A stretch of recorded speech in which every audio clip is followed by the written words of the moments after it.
Good morning there. I welcome you to Godly Woman's Conversation and powered by Moments of Wisdom. Today we'll be talking about a godly woman's relationship. And in the house, I have with me a doctor, a wife, a mother, and a counselor. Can she say something to us? Hi, good morning. Thank you for having me here. It's so good to have you in the I'm house. glad to be here. Okay, this morning we'll be talking about the relationship of a godly woman. Okay, we had a discussion yesterday. Not yesterday. I venture this week. We had a discussion concerning a man that is a control freak and a lady getting married to a guy that is a control freak. What do you have to say about Wow, that's a very important topic. In the Christendom, we play down also certain things that people take seriously outside the that? Christian That's faith, true. such as traits and characteristics of the person that we want to get married to. You Okay. find that there is this person who always wants to control your life, always wants to have a say. But when you sleep, when you wake up, while you take a stroll, whatever you do, they always want to be in charge. And that is what we call a control freak. Yeah. And so a lot of ladies, especially because we are taught to submit, to our husbands and everything, we want to put down aside their own personalities, put aside whatever they think for this person. Okay. What they don't understand is that it is as a result of insecurity. A man who is confident in himself would give you space to fly, will allow you to be able to do what you want to do. But for That's true. those who are not confident in themselves, they want to have a place to have confidence. They want to, everything Yeah. about life is out of their control. So they want something that makes them feel like I'm in charge here.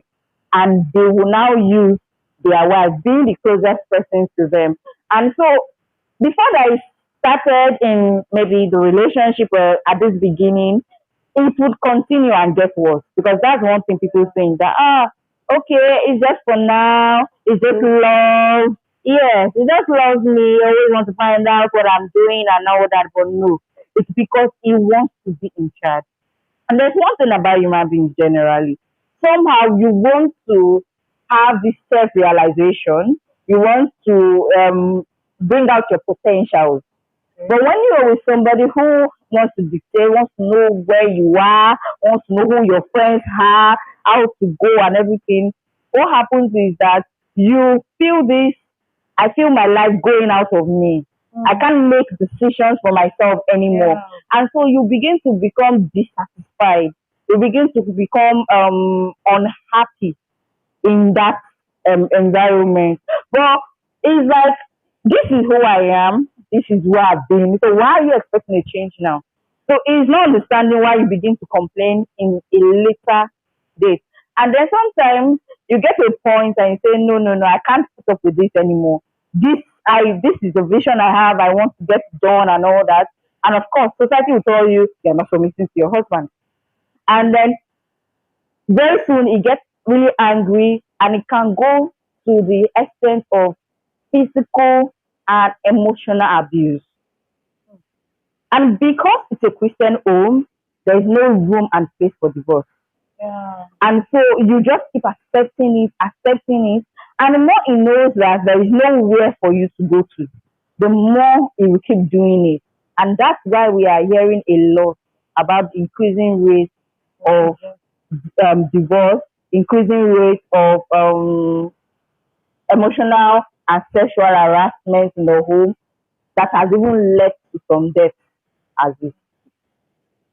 So are you saying that being a control freak one is a red flag as a Exactly. male and as a female? Exactly. And so, see, even if peradventure this guy or this lady is the will of God for you, should we, in a way, pause, or should the person, in a way, pause, take a pause before venturing into that marriage or into them, yeah, before settling down with that person, or should the person just go ahead believing God that this person will change? What do you think? Well, for me personally, because of what is found in this society, people have looked down on the will of God and said anybody, as long as the person is a believer, is okay for you to get married to. However, I'm of the school of thought that God knows your beginning and He knows your end. And He knows the person, He knows your change and your course.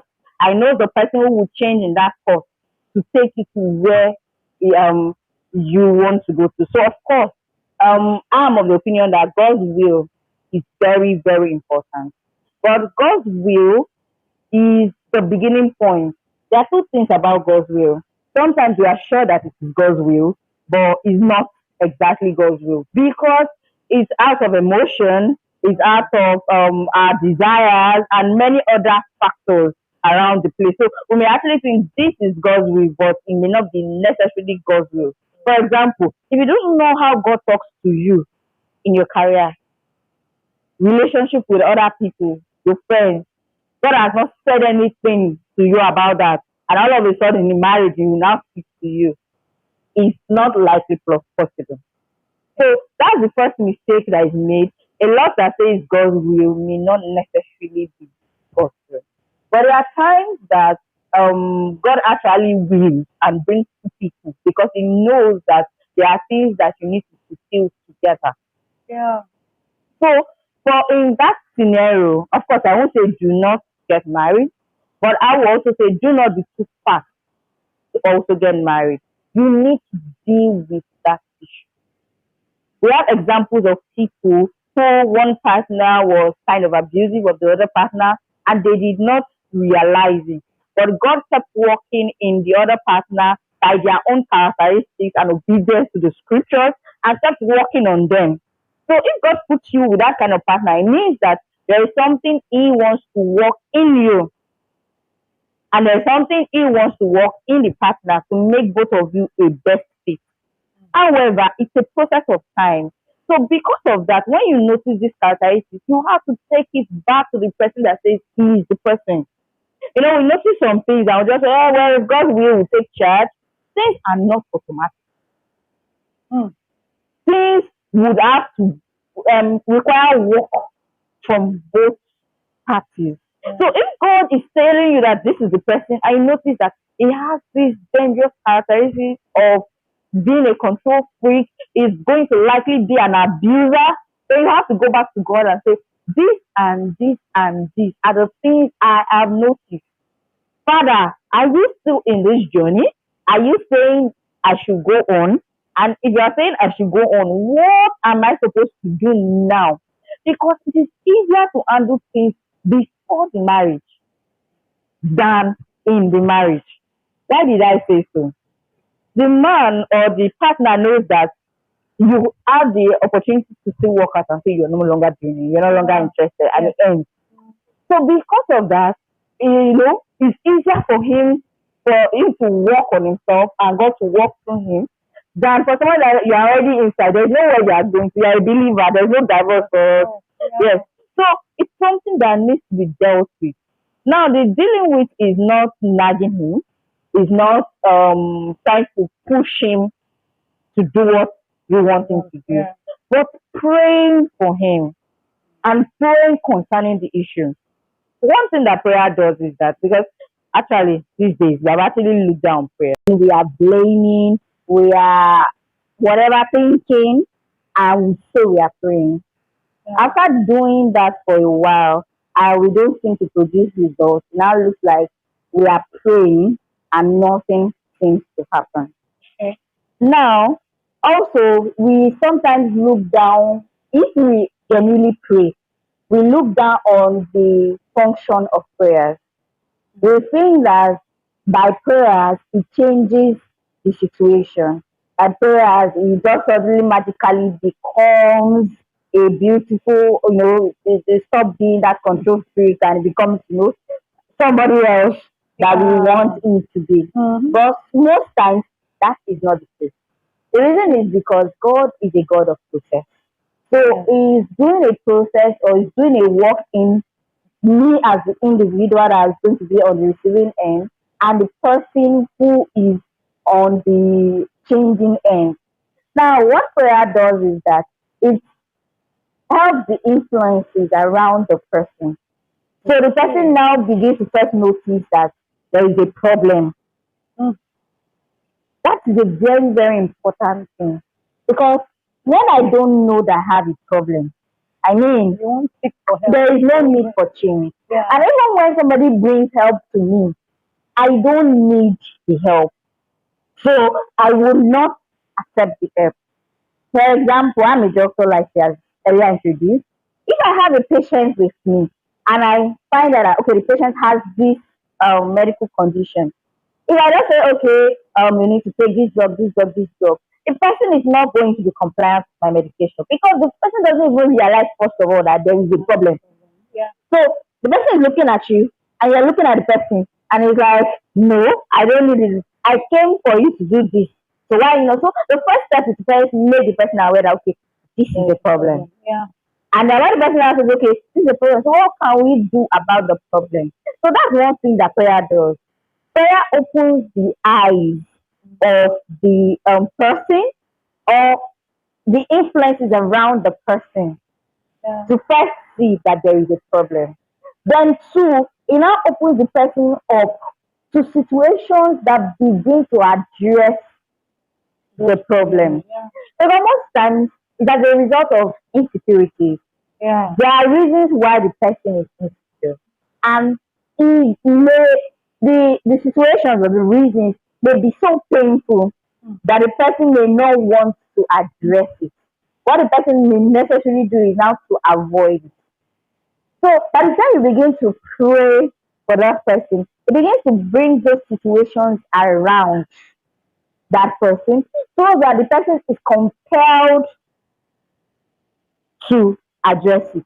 In that period, the person may get more irritable and the person may get, because he's not working the way he wants him to work. He's not still getting the control. So he may look as if insecurity, his control, for lack of a better word, mechanism is getting worse. The situation is getting worse. But actually, God is actually working. Another thing that prayer does is that it changes you. It changes the way you see things and it gives you direction. I remember before I got married, I was in a relationship with somebody. I encouraged the person to come and see me because we're quite a distance. He was in Benin, I was in the States. So I encouraged the person to see me, but for one reason or the other, the person did not come. And then finally, the person finally agreed and Okay. said he was coming. And he called me some 3 days that I'm sorry, I'm not going to be able to come because of this. And of course, because I had been begging the person to see me, I felt it was just the person's not wanting to come and see me that was the problem. That the person never really had the intention to come and see me, just made up an excuse. But when I wanted to lash out at the person for that, I had in my mind, be quiet. Like, okay, I try. And then the next thing was tell the person that you understand. Understand what? I don't understand anything. But being used to be with the Spirit of God and working with Him, understanding is important. I did that. And guess what? He began to say those things that were in my heart at the point when he was saying, oh, I'm so sorry. I know you think I do not want to come. It's not like that. I know he began to beg and beg. Like he was expecting me to actually be angry. Initially it was on that defensive. I cannot convince you. But like when I said, it's all right, I understand. They will come some other time. It just changed. And it was, I'm so sorry. It's because of this, because of that. So that is one thing, another thing that prayer does. It begins to work on you to begin to give you the attitude to bring a change in that person. So, sometimes it may be say well, sometimes it may be quiet, it may be okay, or it may be asking one question. That's just the spirit of God. So it's a work in you and a work in him. Also, prayer also gives you grace for that period while the change is occurring. It gives you grace, it gives you strength, and then it also gives you direction on what to do. So there are a lot of things that prayer does, but it doesn't. It may not come the way we expect. So we now feel like it has changed. But I would say before you get married, deal with it first. Deal with it. When you are sure that this is God's will for you, please don't put it aside and think that because God said to no, deal with it first. Sometimes you may be having to make a genuine conversation with the person. Of course, as you pray, will give you direction, but do not overlook it because it will become a problem in marriage. So is there place also of seeing a therapist? You know, I want the therapist, the area of visiting a therapist for some issues in your marriage, in your relationship has so been emphasized, you understand? So is there an area of, aside praying, yes, you pray, is there a need for you to visit a therapist? Well, in that, you will need direction. Mm. Of course, you need the guidance of somebody. So you definitely need to visit somebody. But the question is who to visit. There are persons you will tell your problems and they help you compound the problem. Mm. Like I tell you, okay, my husband is controlling, always wants to know where I am, always wants to know what I'm doing, always wants to dictate how I should live my life. So that is how it is. Yeah. That is how men are. So you just need to submit yourself. You just need to do this. You just need to do that. And that just don't change everything. So, of course, guidance is important. Scripture says that in the multitude of counselors, there is faith. However, you also need the guidance of God to whom He has placed the answer Mm. to your problem Yeah. in the answer. And the person may be a certified counselor, yes. Person may be a marriage therapist. Person may just be a marriage counselor in the church. But you kind of emphasize the place of those who have gone ahead of you. But it is very important that it is the right person that you need. And that's another thing that prayers will do for you. It will guide you to them and it will guide them to you. Yeah. So there is a need for those persons in that situation to visit a therapist, Very important. even as they are praying for it. Thank you so much, Thank Dr. you. Rebecca, for joining us in today's conversation. It was so blessed. We're so blessed having you. So you have heard it all. So a godly woman's relationship is very important and it starts on the foundation of God. Because for you to be able to get married to the will of God, God needs to speak to you as a person in other areas of your life. You need to be seeking God's help and intervention in other areas of your life before you get into your relationship. And so the God factor in your relationship is so important. And who you marry to is very important. And so we've all talked a lot of things here. And I believe that you've heard or picked one or two things that would help you in making your decision or making that decision as regards to your relationship. It will come your way next time. My name is Mercy Justin, and this is Godly Woman's Conversation powered by Moments of Wisdom. Bye bye. Thank you.